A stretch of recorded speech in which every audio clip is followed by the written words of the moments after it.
Candy Shaw has worked in the hair industry all her life, and she's done well professionally.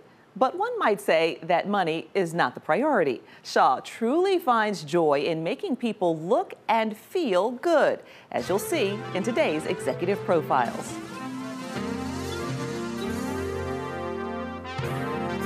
You're a native Atlantan. I am. And you're the product of one of the world's most famous hairdressers, Jamison Shaw. Tell me about your early years as a kid going to the salon.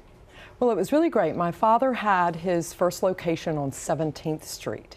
So I grew up in Ansley Park, and I used to ride my bike in the afternoons after school to work, and I would sweep the floor, make sandwiches on Saturdays to sell, comb the hair, and everything about the hair industry was already a part of me at a very young age. I actually cut hair in the locker room of my high school and trade for math homework because I'm dyslexic, and it was a way that I could sort of be an entrepreneur at that time and figure out ways to get in the hair industry and learn more about it. Growing up with dyslexia, what were the challenges that you had to overcome, and how did you mask those things? My parents never made me feel like I had a learning disability, so for a long time it just created more of an entrepreneur spirit in me because I had to prove things sometimes visually. I really felt like dyslexia for me was a gift. If I hadn't had a reason to prove myself early on and to be like the other kids or make myself feel like the other kids, I think I probably would have just gone in the pack. Did your dad encourage all of you to get into the business, or was he sort of open-minded about it and said, do what you want to do, and you just all ended up gravitating in that direction? Well, you know, he did always say, do whatever you want to do. I think my parents really just opened doors for us to do whatever we desired, and hair just seemed natural for me.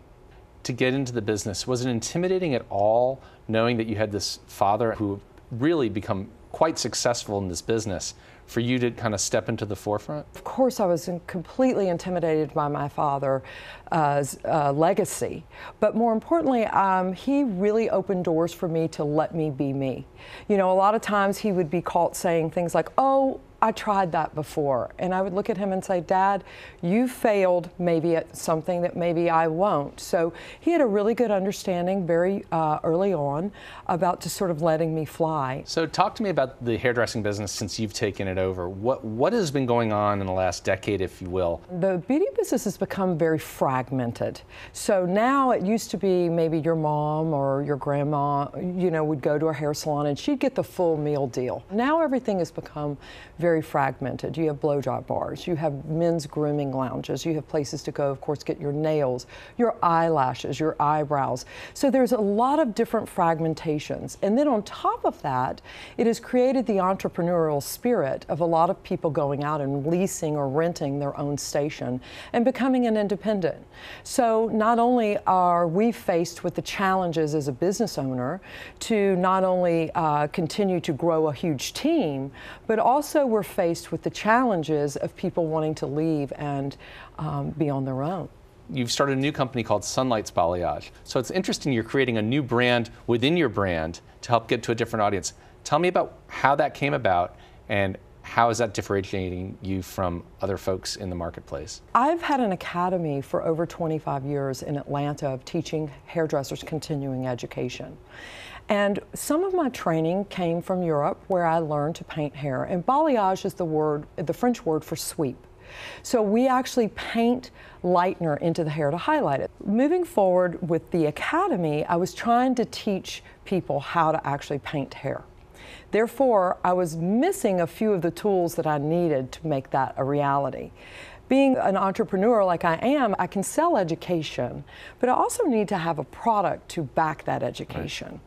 And so I went into some of the leading manufacturers and I said to them, you know what, we need to create a highlight product that can paint hair with ease. And at the time, they kind of told me that it was just a trend. And I said, you know what, balayage is a little black dress. It's not going anywhere. And now it's the hottest commodity in our industry. So I made a brand within a brand, but my brand doesn't get sold to consumers. My brand gets sold to the hairdresser. We are now in 9 countries and all across America, and it's basically gone viral. you know, I really did it out of the love of the industry and the love of painting hair. But now it's just everywhere. So it's pretty exciting. I have to ask you about your glasses. I love the yellow. Thank you. Yellow is your color. It is. How did yellow become your color? Sunlights is the color of the sun. So yellow was the natural progression. And when I was a little kid, I used to draw little yellow circles in the corner of my paper with the house, and the sun was always yellow, correct? So for me, yellow just seemed natural, sunlights and yellow. But it's actually become a lot more than that. Yellow is now the color of joy. And there's another little tidbit that you don't know about me. I have a nickname, and my nickname is the Bali Lama. And the balayage, obviously being how you paint hair, and the Dalai Lama, who being sort of the spokesperson for many things. Yeah. And so now the llama, along with yellow, has become, so now I'm getting ugly Christmas sweaters with llamas and everything that there is with a llama head on it. When you look at a male businessman, what advice do you give to them about how they should take care of their hair? It is kind of ironic to me that there can be these amazing CEOs, CFOs, COOs that make all this money, and yet they want to go just get a quick, don't know any relationship or have any feedback on what they can do better or look better. And a barbershop is a culture for a man that he relates to as well.